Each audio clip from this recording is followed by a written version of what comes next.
வச்சுக்கிறது என்னமோ ஒரு மாடு தாங்க. ஆனால் அந்த ஒரு மாட்டுக்கு மேவு உண்டாக்கி அதை எல்லை எடுத்து வைக்கிறதுக்குள்ளே மனுஷனுக்கு ஆய்வு போயிட மாட்டேங்குதுங்க. எப்படித்தான் 6-7 மாடெல்லாம் வச்சு மேவு உண்டாக்கி பால் கறந்து ஊற்றுறாங்கன்னு தெரியல. உண்மையை சொல்லப்போனால் நாங்கள் ஒரு மாடு இப்போ வீட்டுக்கு பாலுக்காக தான் வாங்கினோம். இப்போது அந்த மாடு ஒரு கண்ணுக்குட்டி இருக்குதுங்க. ஆனால் அந்த ஒரு மாட்டுக்கு மேவு உண்டாக்குறதுக்குள்ளே நாங்கள் படுற பாடு இருக்குது கொஞ்சம் நஞ்ச பாடலைங்க. என்னென்னா ஒவ்வொரு துண்டாக சோளப்பயிர் நெட்டி நெட்டி இந்த பாதி அளவுக்கு வந்ததுக்கப்புறம் பூட்டை வந்ததையுமே அரைச்சி சைலேஜாக மூட்டையில் உடிச்சு வச்சுக்கோங்க. ஒரு துண்டு வெட்டி அதை அரைச்சி சைலேஜ் மூட்டையில் உடிக்கிறதுக்குள்ளே மனுஷனுக்கு ஆகி போயிட மாட்டேங்குது. ஒரு துண்டில் மொத்தமாக 5 சரகு இருக்குங்க. அந்த 5 சரகுலையும் நேற்று ஒரு ஆள் வந்து 3 சரகு வெட்டி கொண்டு போய் அரைச்சி எடுத்து வச்சுட்டு போயிட்டு சாக்குப்பத்துலேன்னு சொல்லி ஒரு 2 சரகு மட்டும் ஊற்றிட்டு வச்சுருந்தோம். அதில் ஒரு சரகு நான் வெட்டுறேன்னு சபதம் போட்டு வந்து வெட்டிகிட்டு இருந்தேன். வெட்ட உண்மையாகவே ஐயோ எதுக்குடா இந்த வேலைக்கு வந்து நான் ஆயிடுச்சுங்க. நான் வெட்டினது என்னமோ ஒரே சரகு தாங்க. அதுக்கே மனுஷனுக்கு அப்பப்பா ஐயோன்னு ஆயிடுச்சு.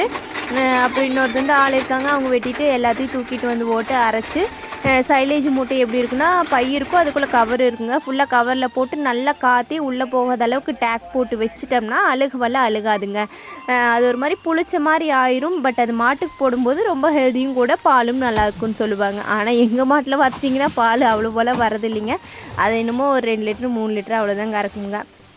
அப்புறம் அது ஒரு லிட்ரு வீட்டுக்கு எடுத்து வச்சுட்டு மீதி ஒரு 2 லிட்டரு கொண்டு போய் சொசைட்டியில் ஊற்றிடுவோம். இப்படி தான் போயிட்டுருக்குது. ஆனால் இந்த இதுக்கு பார்த்துட்டிங்கன்னா தலைக்கு மேலே வேலை இருக்குது. பொழுதுனிக்கு ஒரு ஆளே இருக்குது மாட்டுக்கு. அது மட்டும் இல்லாமல் அதுக்கு மேவு உண்டாக்கி வச்சாதான் அவங்க எடுத்து போட முடியுங்க. அதுக்கே ஒரு வாரமெல்லாம் போயிட மாட்டேக்குதுங்க. உனி அடுத்த துண்டும் வளர்ந்துட மாட்டேக்குது. இது முடிஞ்சது அதையை வெட்டி உனி சைலேஜ் மூட்டையில் உடிக்கணும். என்ன தான் இது மூட்டையில் உடிச்சு வச்சாலும் இது கியூஸ் எல்லாம் போயிட மாட்டேங்குதுங்க. இப்போ வலை எலித்தோட தாங்கவே முடியறதில்ல. வந்து இந்த சைலேஜ் மூட்டையை குறைக்க ஆரம்பிச்சிச்சு. எங்கே தப்பிச்சாலும் இந்த எலிக்கிட்ட மட்டும் தப்பிக்க முடியல. அதுக்கு ஏதாவது உங்ககிட்ட வழி இருந்தால் சொல்லுங்கள், இந்த எலியை எப்படியாவது போக்கடிக்கலாமா அப்படின்னு. இது வந்துட்டு போன தடவை அரைச்சி வச்சதுங்க. பார்க்குறக்கு இந்த மாதிரி தான் இருக்கும். ஸோ அதோட வாசமே எனக்கு வருது. இப்போது அதை ஓப்பன் பண்ணால் அது ஒரு மாதிரி புளிச்ச மாதிரி வாசம் வரும்.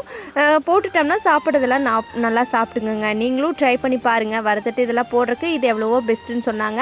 அதனால் இந்த மாதிரி சைலேஜ் மூட்டைகளாக ரெடி பண்ணி வச்சுட்டோம். இது வெளியில் வாங்கினா 300-400